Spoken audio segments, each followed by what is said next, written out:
So this morning I want to point out a few things that you may not have known, but I've gone over it quite a few times already.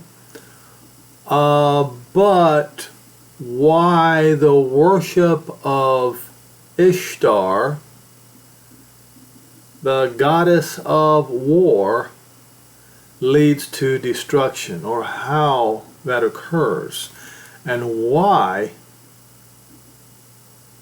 or how the United States of America and other Christian Roman nations worship Ishtar or Inanna, the goddess of war, right here, also known as Queen of Heaven, leads to destruction. And I will show you proofs that this is the path that these nations are on, including the United States of America. Now, Inanna is the ancient Mesopotamian goddess of love, war, and fertility. Now, everybody wants to focus on love and fertility and not war. War, folks. Okay? Her primary title, Queen of Heaven. Now,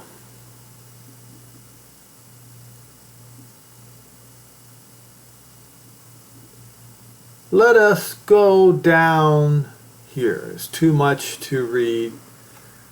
I got to get on other articles as well. We'll scroll down to this bullet point.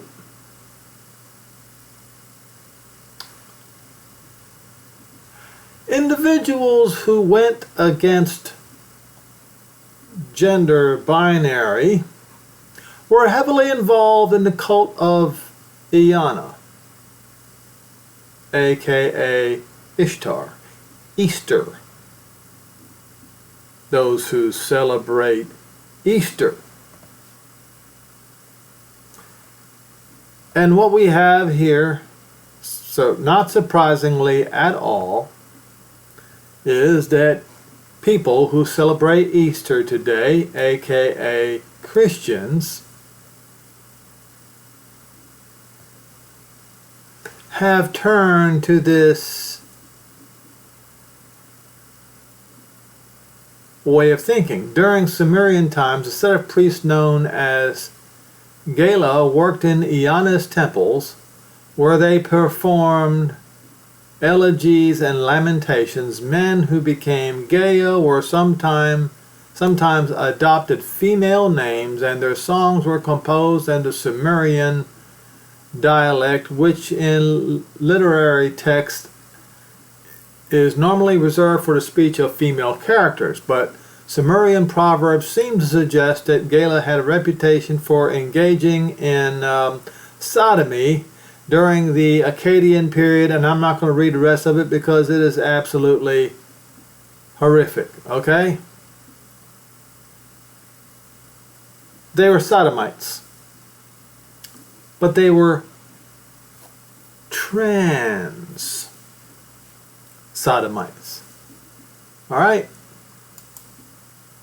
Now, here we have bluefat.com. I don't know who they are, but they've done some research and they find... Now, I've gone over this many times about Helios, the sun idol, is connected to Apollyon, but it is also connected to Attis, or Attis, was a Phrygian god of sun and vegetation, born of a virgin. He bled to death after castrating himself, but was brought back to life by his lover Sybil. Now, folks, Sybil, listen carefully, is the first person who was given the name Christos, or Christ.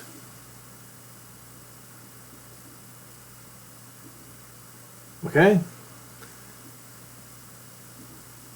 You can Google that yourself and you'll eventually find it. But I don't have time for that right now.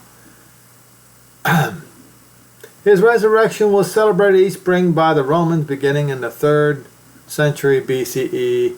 After 2 millennia, he traveled to the New World as a 150-foot woman.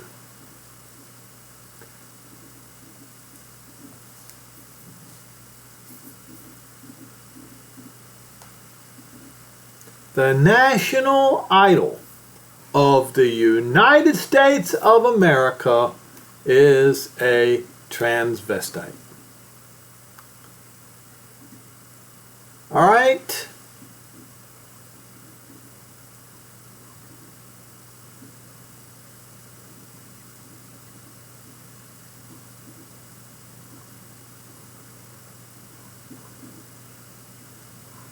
Now, what I want to do now is go to 1 Kings, where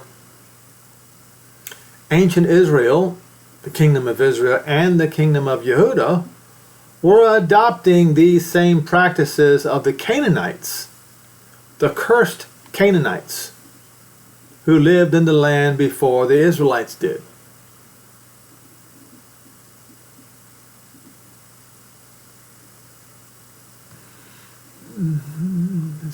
What do we have here?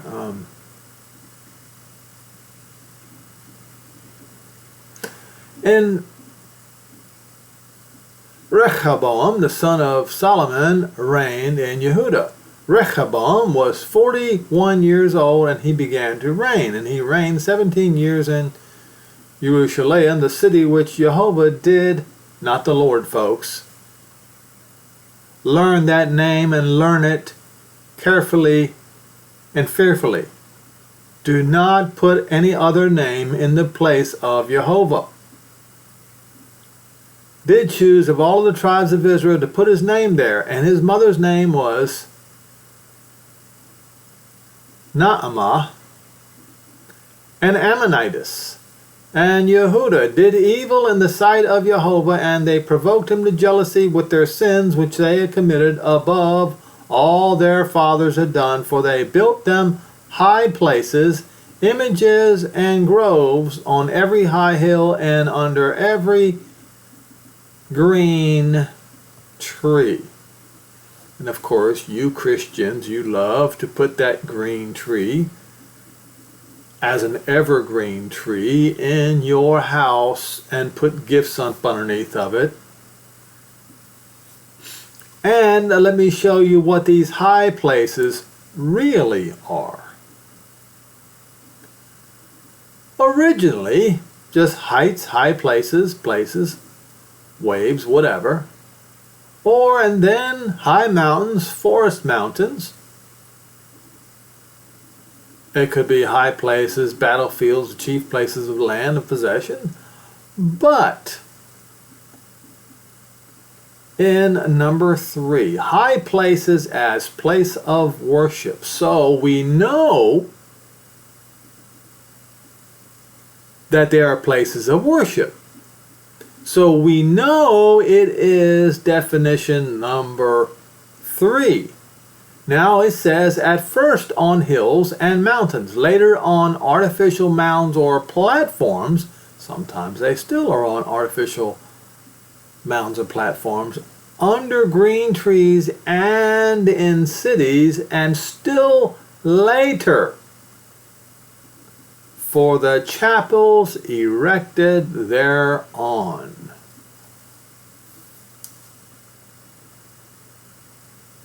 Your chapels also.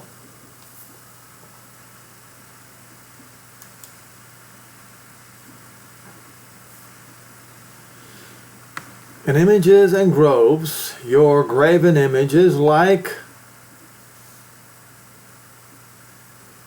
the Statue of Liberty,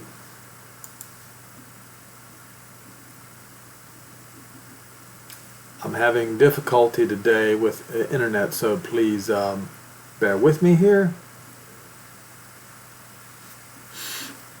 In those days, they were stones that were graven stones,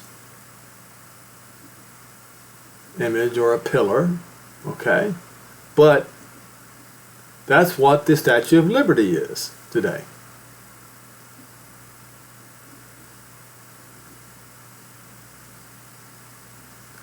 And there were sodomites in the land. But what kind of sodomites were they?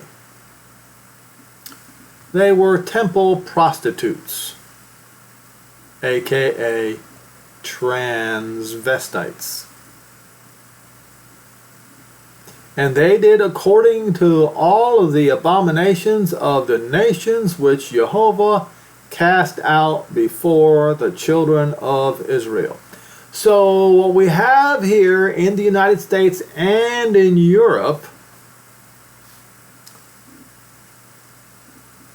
Christian nations doing all the same abominations that got the people of the Canaanites cast out of their land, and having to put Israel put in their land. And now we have the Israelites doing the same thing that the Canaanites were doing. And what do you think was going to happen?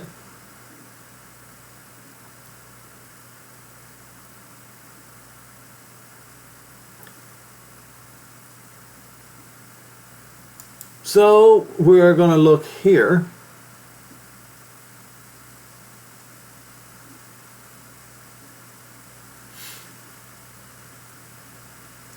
Asa's good reign in Yehudah. And in the 20th year of Jeroboam, king of Israel, reigned Asa over Yehudah, and 41 years he reigned in Yerushalayim. And his mother's name was Ma'akah, the daughter of Abishalom. And Asa did which was right in the eyes of not the Lord, but Jehovah, as his David did, as David did. And he took away the temple prostitutes out of the land, the transvestites out of the land, and removed all the idols that his fathers had made. And also Ma'akah, his mother, he removed her from being queen because she had made an idol in a grove, and Asa destroyed her idol and burnt it by the brook of Kidron.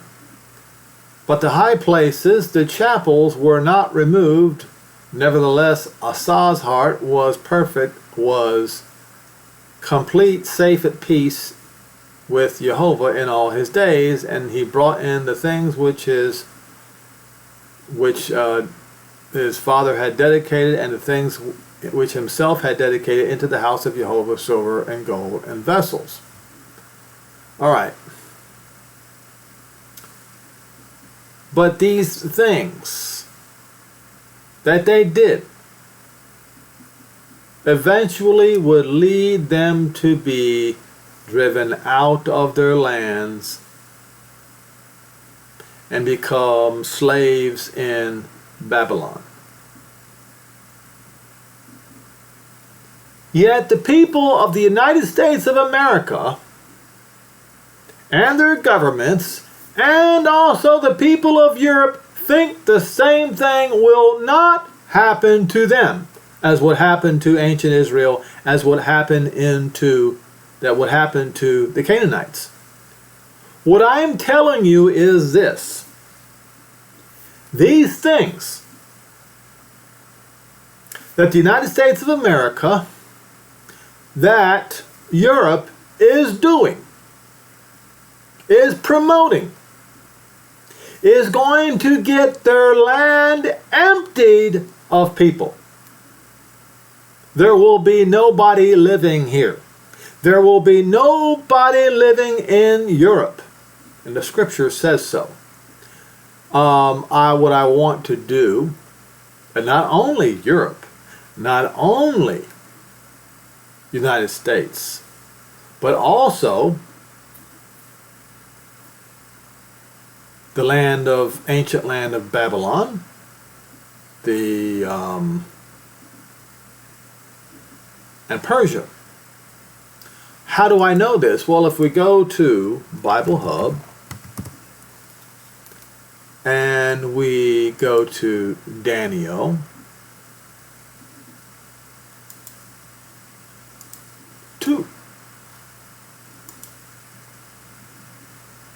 I want to explain to you that it's going to happen, and then I've showed you already how it's going to happen. But this is proof that it is indeed going to happen.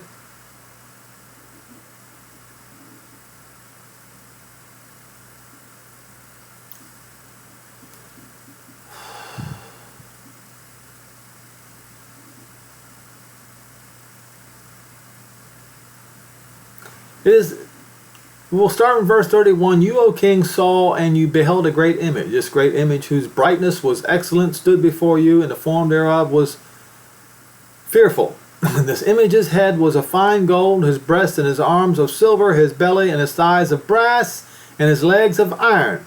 So when we go here, when we scroll down here, you will see that you, O king, are a king of kings, for Elohim of heaven has given you a kingdom, power, and strength, and glory. And wherever the children of men dwell, the beasts of the field and the fowls of heaven, have he given this into your hand, and he has made you ruler over them all. You are the head of gold. So what this image was that Nebuchadnezzar saw in his dream is an image of the Gentile kingdoms. The first one would be Babylon, based out of Iraq. And then another kingdom shall arise inferior to you. That was the kingdom of silver. That was the Medo-Persian Empire. And another kingdom of brass. That was the Grecian Empire. Shall bear rule over the earth. And the fourth kingdom shall be strong as iron. That is the Roman Empire. And the feet and the toes, which are part of potter's clay and part of iron, they are the last generation, the last vestiges of the Roman Empire. As I have showed you already, that the Romans have finally, the Europeans have finally realized that their philosophy of race mixing, telling their own people not to reproduce, but bringing in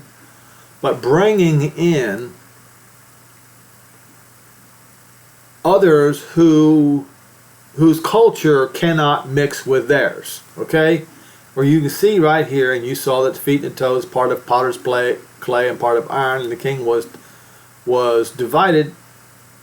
And that there is the strength of the iron, for as much as you saw the iron mixed with miry clay, and as the toes of the feet were part of iron and part of clay, so the kingdom shall be partly strong and partly broken. And whereas you saw the iron mixed with miry clay, it shall come to pass that the seed of men shall not cleave to one another, because iron is not mixed with clay.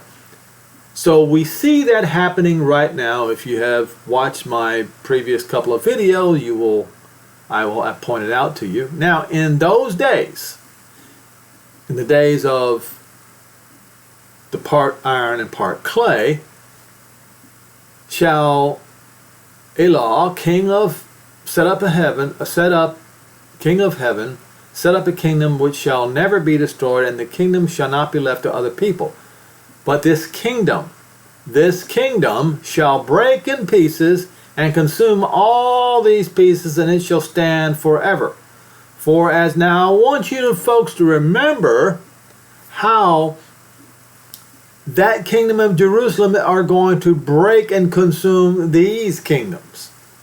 And it shall stand forever. Forasmuch as you saw that the stone was cut out of the mountain, out of Mount Zion, without hand, and it broke to pieces the iron, the brass, the clay, the silver, and the gold, the great Elohim, or Elah, has made it known to the king what shall come to pass hereafter. The dream is certain and interpretation is certain. Now, let's go back up here.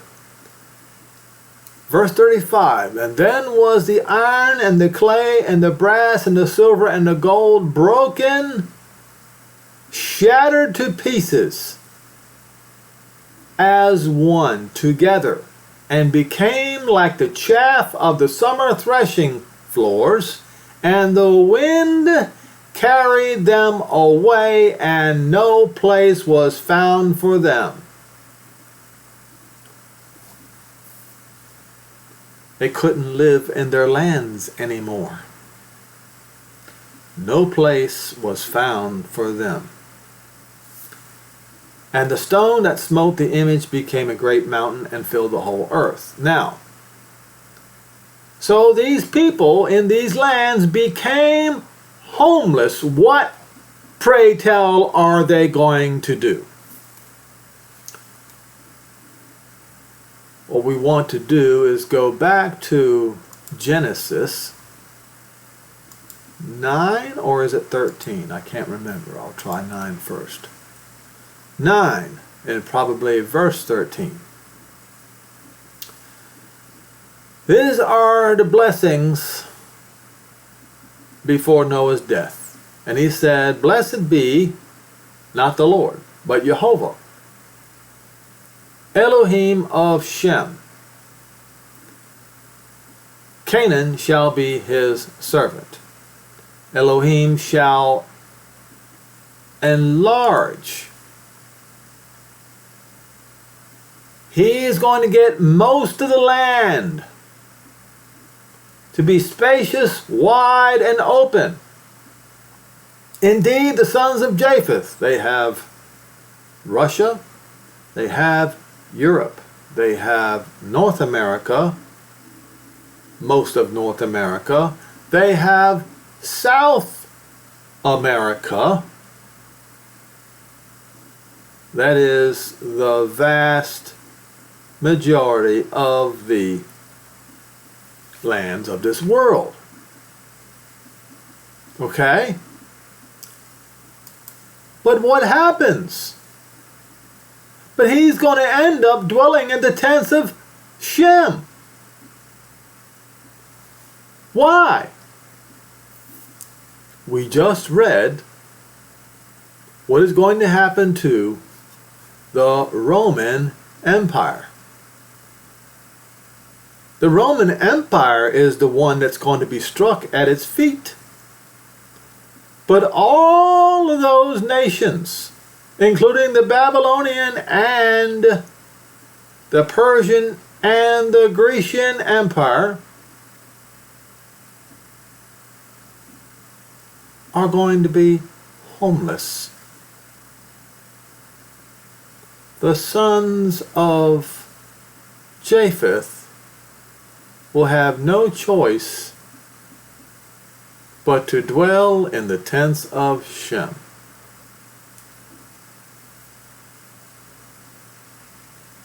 Now,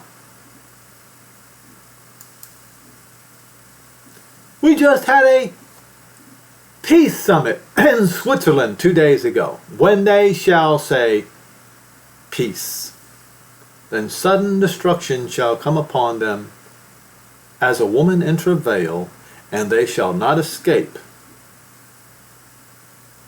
I believe 1 Thessalonians 5 and verse 3.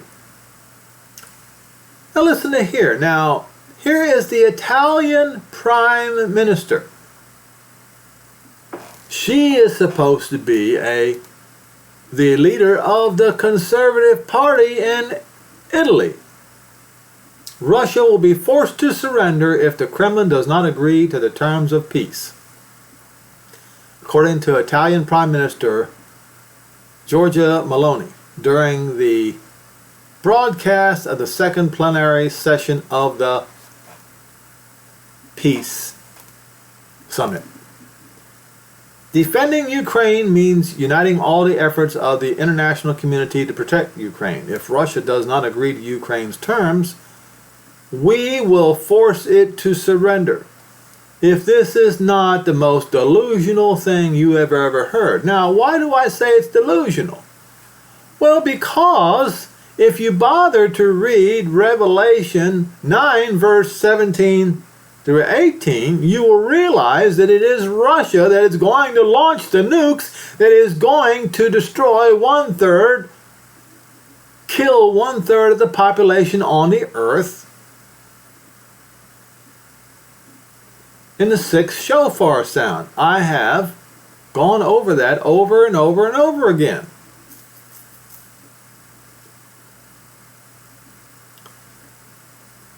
We will need to set the minimum conditions for this discussion, she said. Meloni reiterated that the war in Ukraine constitutes aggression against a sovereign state.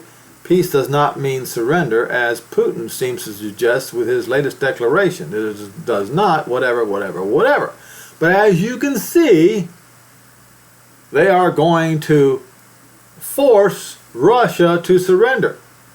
This is delusional, folks. All right, I don't know why I've got two of these up here. Now,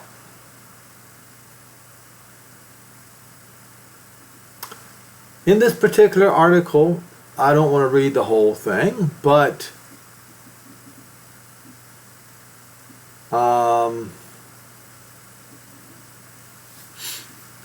right here it says Ukraine is poised to get its first F-16 fighters in the next few months. Now,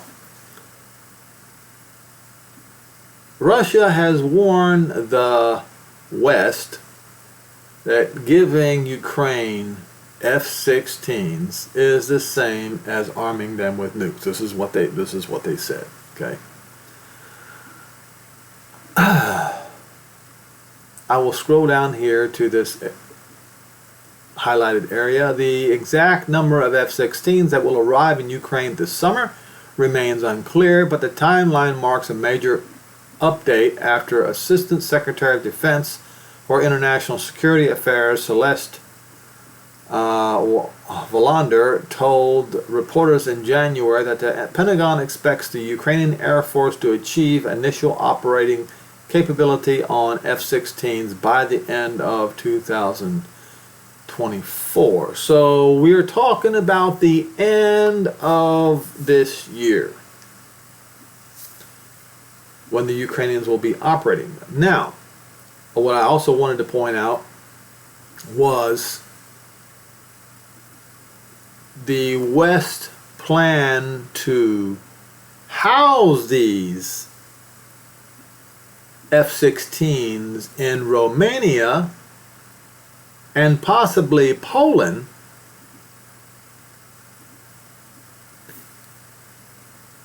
fly them into Ukraine to fly them into Russia. And of course Russia says that would be the same as NATO itself attacking Russia. And the reason why they plan on doing that is because if they house them in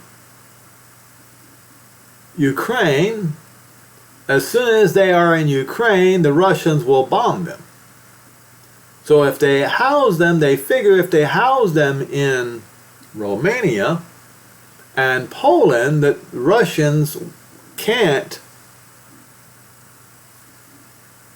attack them and destroy them because they would be attacking a NATO country. This is delusion. This is absolute craziness on the part of the West. It's just amazing. It's their planning and their thinking is a mess, which is not surprising coming from countries, peoples, and leaders who promote the kind of thing that got ancient Israel and the Canaanites driven out of their lands. And they don't expect that they will be driven out of their lands as a result of their sins. So you can see here most countries at the Ukraine Peace Summit signed declarations, okay?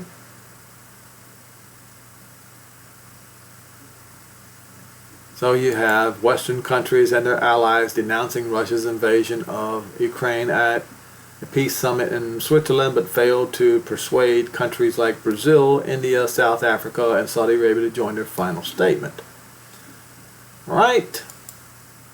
Now, unfortunately, because, all this information will seep out later this week, but because this guy, the enemy of Israel, the enemy of the Jews, who has the ideology of a Nazi,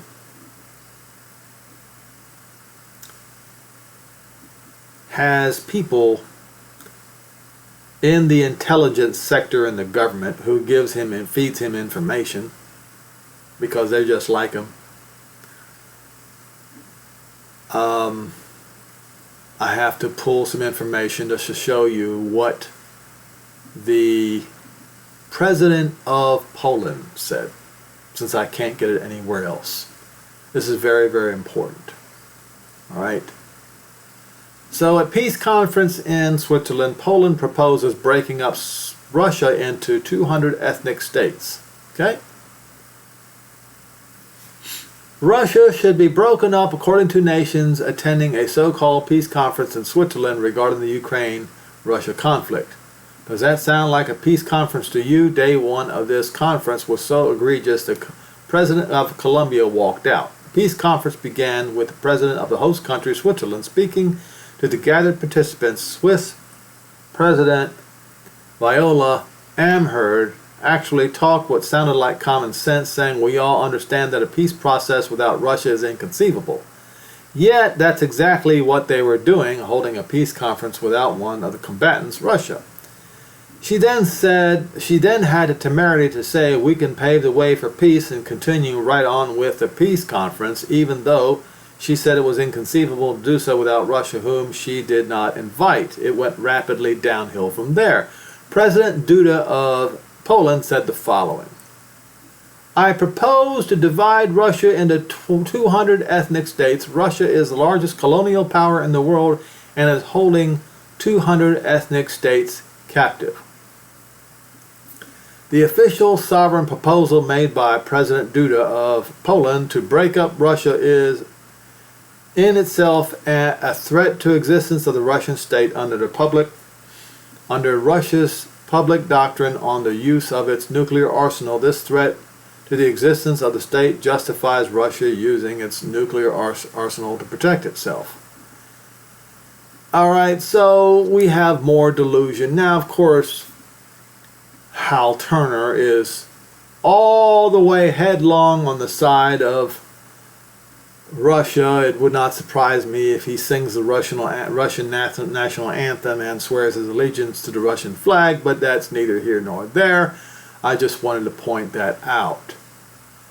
So, and just to remind everyone, I'm going to go to my channel on BitChute, and I want to point out to you some of the videos that I did long ago, alright, that I'll have to scroll way down to show them to you. Proof that Russia is going to be the one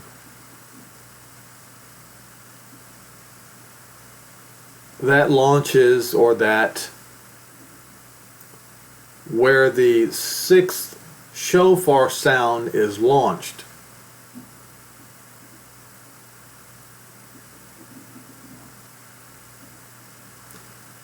I have to go quite a bit.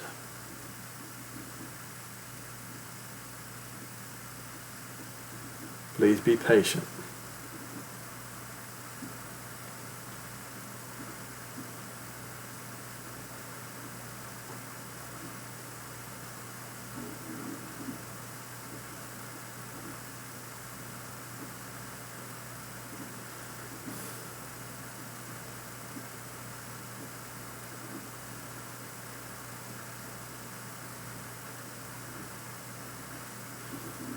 And before I go, I want to point out also that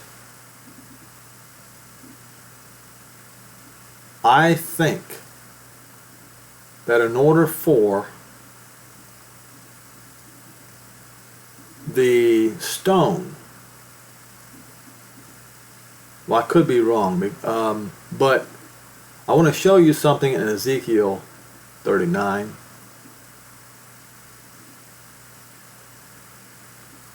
But I also want to show you something in Haggai.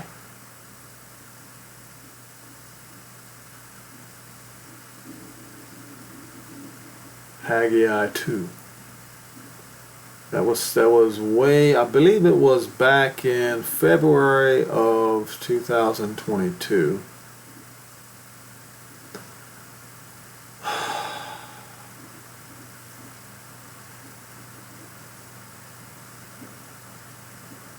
Alright. You can see I'm getting closer to it, right?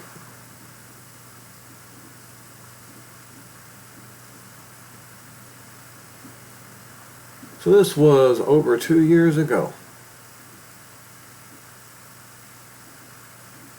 Right? Russia threatens to pull nuclear trigger on 3 EU countries, but that's not the one. Okay. This particular one, this is April 10, 2022. Over 2 years ago, I did this video. Ribbon of St. George identifies Gog and the perpetrator of, or I should have put something different, but the one who carries out the 6th Shofar plague. This article, please watch it. What I'm telling you is, if your leaders would have just spent some time reading the scripture, they would have come to the same conclusion that I did. Okay? But there was more. This goes way, this right here.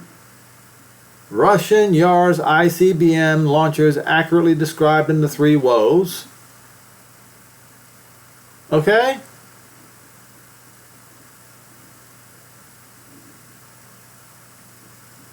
Blood in the sky, blood on the earth, palm-like columns of smoke in Yoel 2, verses 30 through 32.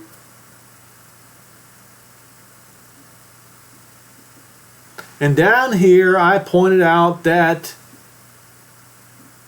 I think it was in this particular one, that the Statue of Liberty was a female, or I should say a transvestite. But down with the matriarchy Rome, up with the patriarchy or the Abbahood of Yerushalayim. Alright? So, now what I want to do, I want to show you something in Ezekiel .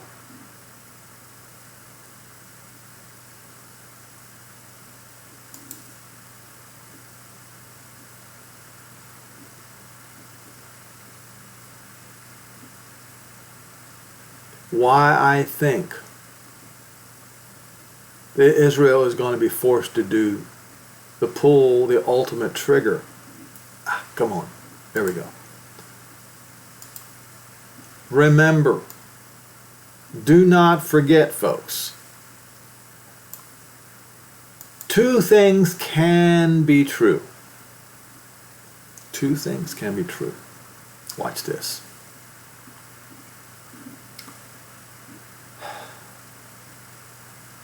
This is the invasion of Gog and Magog. Now we have here in chapter 38, it says that Sheba and Dedan, which is the Arabian Peninsula, and the merchants of Tarshish. Now we've talked about Tarshish, that the Tarshish is considered beyond the pillars of Heracles, and the pillars of Heracles, one is in Morocco, and on the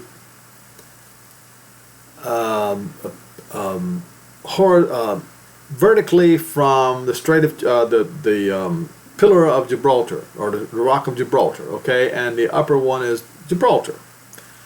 All right, so those two pillars are supposedly, as the Gentiles say, the pillars of Heracles, or the, all right, pillars of Heracles.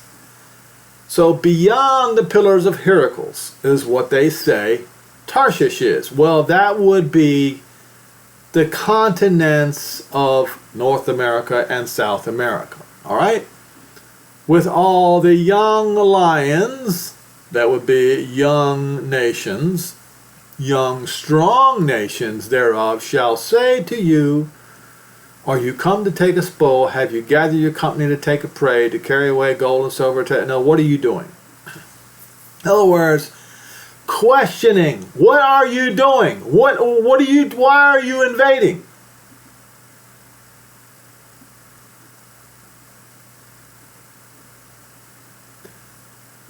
So apparently, some of the Arabian Peninsula will have a problem with them invading Israel, aka Saudi Arabia, and also the lands beyond the pillars of Heracles, as they say, will also have a problem with this. But look what's going to happen as a result.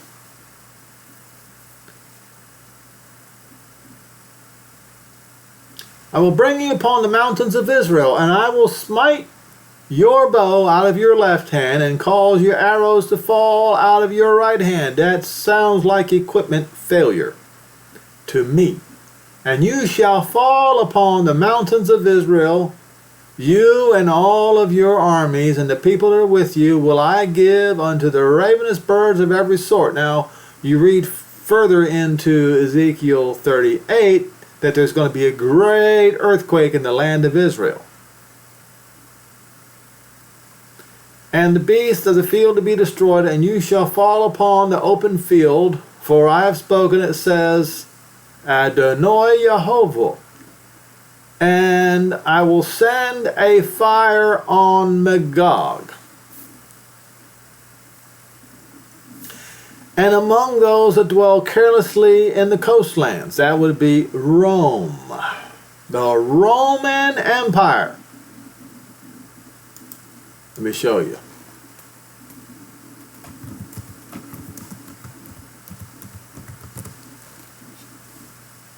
The coastlands, the coastlands, the coastlands.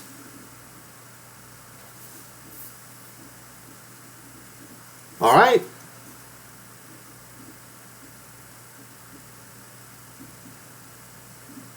Now,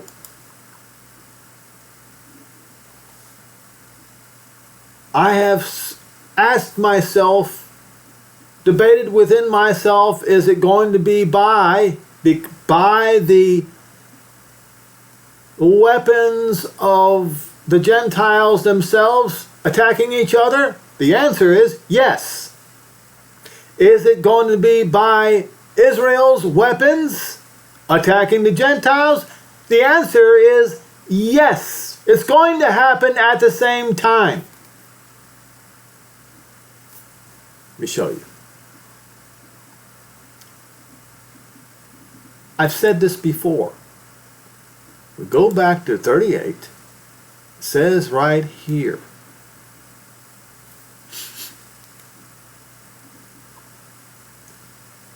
I will call for sword against them throughout all my mountain, says Adonai Yehovah. Not my mountains, my mountain. or I will call for a sword in the hill country. But it could be, we know that Mount Zion is that stone, okay, says Adonai Yehovah, and every man's sword shall be against his brother. Now, but he is going to call for a sword against him. Well, that by default is Israel is going to declare war against Magog, the invader. As I pointed out to you many, many times, it is impossible for Israel to declare war against Russia, Iran, and all of Israel's enemies all at once unless they turn loose the Samson option. Once again, if you go into my catalog of videos, I have the video on the Samson option and what Israel will do. They have already projected that they will do.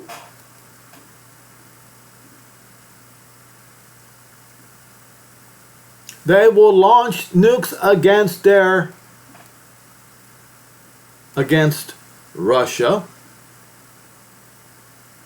against Iran, but against European cities too, because they know what Europe will do once Israel has depleted its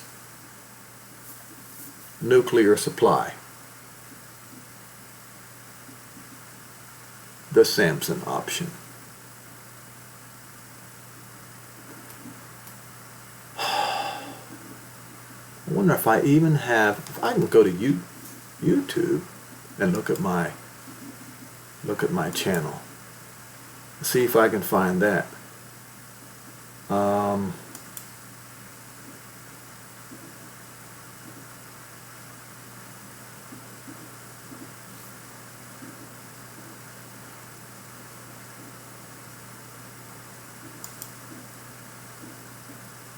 Oh yeah, Samson option.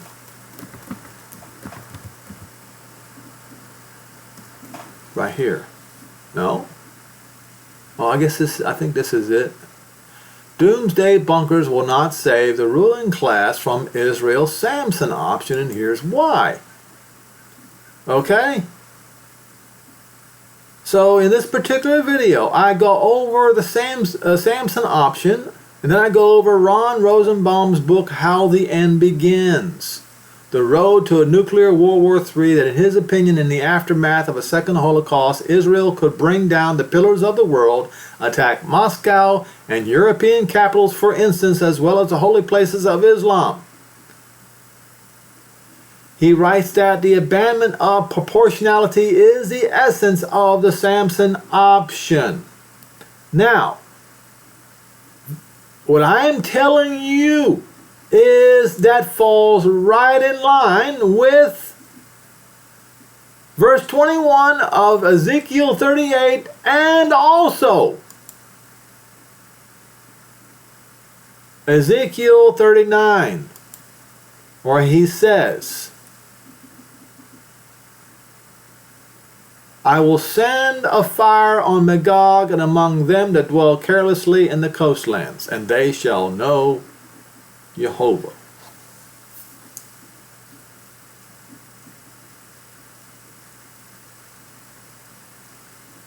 So what if the Moshiach comes at that time? You know that this situation in Lebanon is breaking down to the point where France and Israel are not getting along. You see, France is trying to get Israel into a tripart negotiation thing, and Israel saying they will have no part of it.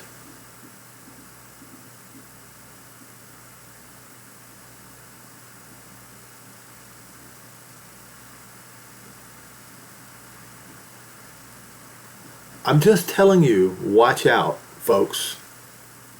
Things are going to start happening. And we just read in a particular article that Ukraine is going to have the capability to use the F-16s by the end of this year. Do you know what else happens on the end of this year? I will go now to Haggai.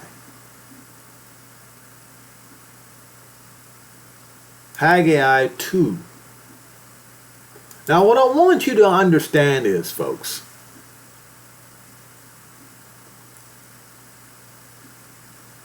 in a way this already occurred, but in another way it did not. You see, the Jews celebrate Hanukkah, and I do too. Because the Jews are my brothers, they're my people, they're my kin. Their Elohim is my Elohim, their people are my people. Wherever they go, I will go. Okay? Now I'm going to show you something.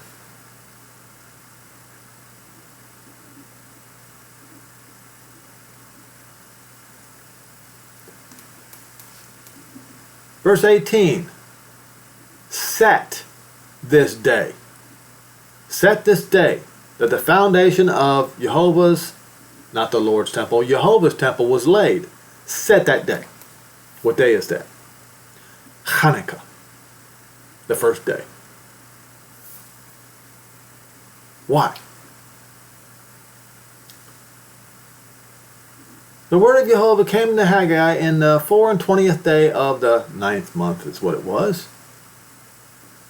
What day was that?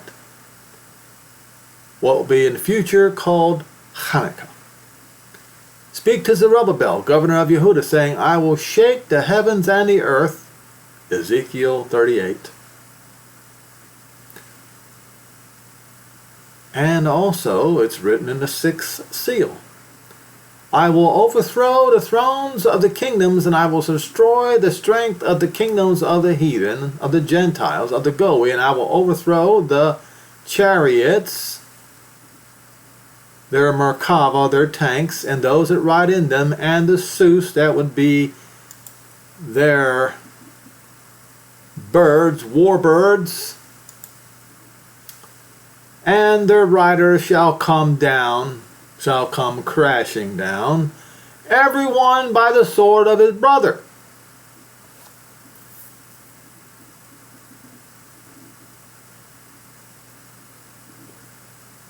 On that day, in that day, says Jehovah of hosts, Zerubbabel will become the sign. So it occurs on that day. Did it occur before? Yes, it did. But I will tell you what didn't happen the first time, when Antiochus IV was defeated.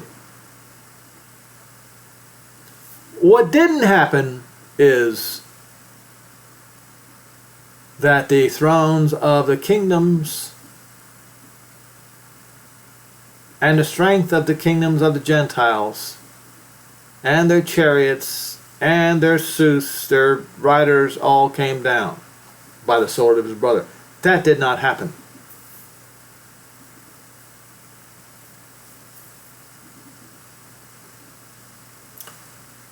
So we had a peace conference. And this year, Hanukkah is on what date?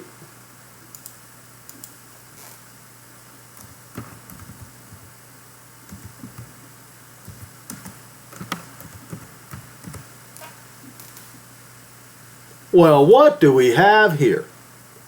December 25th. The very same day that the Christians, the Gentiles, proclaim peace and goodwill to all men. Am I saying it's going to happen this year? I don't know. What I'm telling you is keep your eyes open, keep your ears open, connect the dots the best you can. And all I'm doing here today is just sharing with you my own Bible study. When I learn something, I'm not going to keep it to myself. I'm going to share it with the public for free, on my own dime. Okay? So, hopefully you are more aware. And I urge you to do what it takes to get yourself ready, because it is most certainly coming, and it's sooner, not later.